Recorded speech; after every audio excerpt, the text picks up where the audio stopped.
Okay, this is the second part of our video review for the Asus U36S, and this time in this clip we're going to take a quick look at hardware and some performances, while on the previous part we talked about the exterior and the casing. Okay, so we installed this one, we got it on, and now we're going to run Everest. I'm going to take a quick look at hardware. Like I said, the main difference between the U36S and the U36J is the fact that this one brings latest generation hardware, which is an Intel Sandy Bridge platform. This particular model comes with an Intel Core i5-2410M processor clocked at 2.3 GHz, 6 GB of memory. Probably in store going to get it with only 4 GB, but you can upgrade it to up to 16 if I'm not mistaken, or maybe 8, I'm not really sure. It also has dual graphics. It has the Intel HD graphics here, and as well it has NVIDIA GeForce GT 520M with Optimus, and I'm going to show you that Optimus really works on this one. And besides that, you have, for this one, you have this one, a hard drive, a 640 GB hard drive. I believe it's a 5400 RPM SATA drive. And of course, in terms of connectivity, you have Bluetooth and wireless and gigabit LAN and stuff like this. So pretty much all the things you would need. And in terms of operating system, there's Windows Home Premium 64-bit installed on it. Okay, now that we had a look at this, we're going to have a quick look at temperatures in idle. You have hardware monitor here, and you can see that these are the temperatures in idle, around 45 degrees for processor and 41 for motherboard. I'm going to take a quick look later after looking at other details, see if temperature will get above that. Okay, so first of all, we're going to try a couple of clips on this one. We have Windows Media Player. This is the one we're using, or at least we should.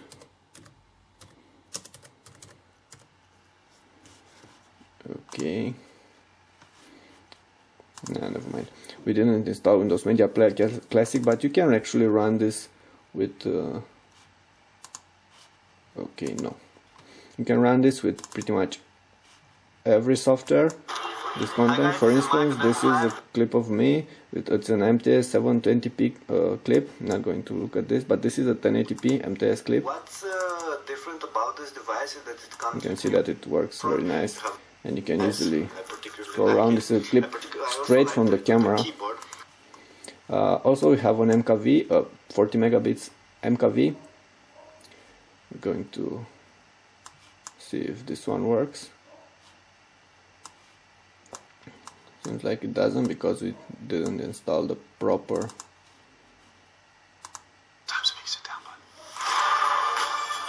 We'll go for this. Let's see the 1080p MOV, and it works very nice. And let's have a quick look at the viewing angles. Alright, one drink. Did it, buddy. Sure did. This is what you should expect in terms of vertical viewing angles. So they're not great, but they are decent. You can see that it's glossy, and you can see me in there reflected. Also, we can have a look at sound volume. This is right now maximum sound. It's not really loud. Quality is okay, but the speakers are not really loud actually. Okay, I should also show you this one, but I haven't installed Windows Media Player Home Classic, but I can guarantee that it works. So pretty much all types of 1080p content works on this one, will work on this one, and you can output content via HDMI. Okay, now let's go on YouTube, and we're going to try and play a 1080p YouTube clip.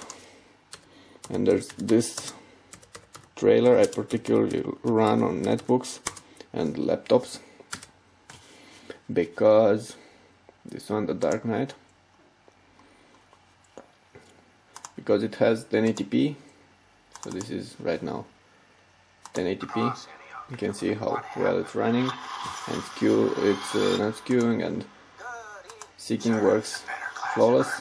And there's also this one, original resolution, which only can be played by the most powerful computers. You can see that it works very nice with this as well. Told me everything about you. Certainly. Right now you can actually hear the cooler. It kicked on. So when running applications like this, the cooler will kick on. Okay, the idea is that all kind of 1080p content will be playable, self-stored or from online sources. So this can be a very good multimedia computer. Also, we ran a couple of benchmarks. For instance, I'm going to show Windows rating, which is only 5.5. Not really sure why. Theoretically, we should get like 5.8. But I'm not really sure why this happened. Still, it's a pretty good rating, and the lowest is for graphics. Let's also show you that NVIDIA Optimus is on board this one. We have here the tools. This is the test viewer, and let's go again back on YouTube. And right now we're playing this 360p. If we're going to select the 1080p, it should go on. It actually doesn't. It doesn't need to go on for YouTube clips, seems so. But it will go on in when running a game. I'm going to show you this in a couple of seconds.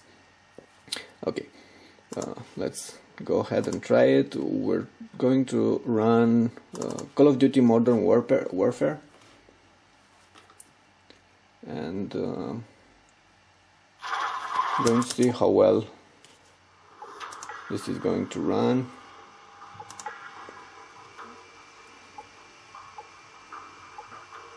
Okay, special ops options, turn resolution 1366 by 768, advanced. Let's leave all this. You can see that actually let's get texture quality to only normal and cut off anti-aliasing. Should work like this. Okay, back. Apply settings.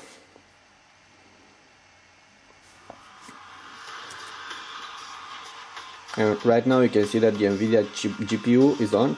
It's running on the NVIDIA GT 520, which is actually an entry-level card. It should be quite okay. Let's go ahead and try and play one of these missions. I'm going to try and play the pit, which is the training mission we always run on these devices. You can see that it will load pretty fast, but you can also hear the cooler. It's quite noisy when running such types of applications. Let's do this. Okay, let's go ahead and see how well we can play this. Yeah, not really good. I should be better. I've played this like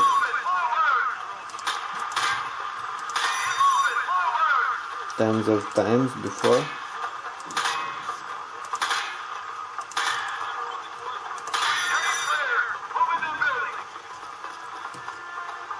Okay, go.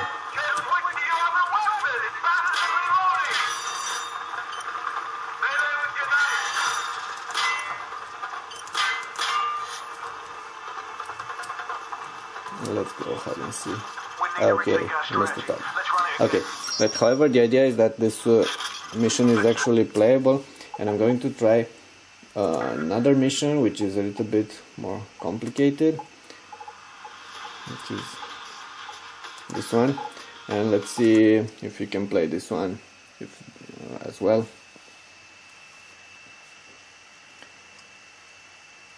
And you probably know that Modern Warfare is a pretty recent title from 2010, and if such titles work on this one, you can easily run older titles. You can and other games that won't need that many resources. For instance, StarCraft 2 or such types of content. Okay, so this one works as well. I'm not going to continue with this game because I'm not really that good. Let's go ahead and quit. And you can see that now that the GPU is back off. And let's try again and run hardware monitor. And you can see that the temperature actually jumped from 40 something where it was before to 58. It was like around 60. Let's see if the device is hot. It's actually not, just a little bit warm on the back, but you can see that you can hear the cooling vent. They are pretty loud. You can probably adjust this with software like there's, I know for netbooks there's SHE actually, and it's working. You can adjust cooling fan speed. I'm not really sure if that's something you should mess with. Okay, so bottom point, this is a very nice device. It's portable, it's sleek, very solid build, and it comes with hardware, pretty potent hardware, enough to run all your daily application. You can run photo editing software, video editing software as well. You saw that we can also run all kinds of 1080p multimedia content and output it via HDMI, and you can also run some games. Probably not going to be able to run them on full details, or you're not going to be able to run decently titles like Crysis 2 or some of the Dirt 3 or something, some of these recent games launched in 2011. But for older titles, it's going to be okay. Still, we should also speak up a little bit about battery life. Like you saw, there is a 6L 63 Wh 4400 milliamps hour battery, if I'm not mistaken. Like I said, there are probably going to be different versions of batteries available for this model. I personally would choose the 8-cell version, because that one will probably offer you like 7 to 8 hours of battery life during everyday use. This one will probably offer like 5. Actually, I'm going to run a couple of battery life tests, and you're going to find the results of these tests, and of course all the other benchmarks I've run on it on the site on netbooklive.com. We're going to publish the full review for this laptop. In terms of prices, I have saw that this is already available in the US. Starts from around $749 or $799 if I'm not mistaken, and for that kind of money you'll get the Core i3 version with a 3-cell battery, and probably going to only 2 GB of memory, and you're going to miss fingerprint reader, for instance. But for like 800, 900, around 900 or up to 1000, you will get this version, the Core i5 version, with 4 GB of memory, decent storage, and fingerprint reader, and a big battery. So for that kind of money, this is actually a very, very solid laptop. In fact, the only things I would say I don't like about it right now is the glossy screen. It would have been nice to have a matte display here, and also I don't really like that it gets a little bit loud when running intensive applications. And you saw that the speakers are not very loud, and they can't really cover the noise produced by the cooling fan. But besides this, this is pretty much a Best Buy 13.3-inch laptop, especially if you want something more stylish and sleeker, something a businessman would probably use during his everyday activities. Okay, that was pretty much all with this review. More details, like I said, on the site on netbooklive.com, where we're going to publish the full review for the Asus U36S. And thank you very much for watching this clip. That was Mike with the Asus U36S. If you like this post, please come on the site and subscribe to our YouTube channel. That would help us a lot. Thank you.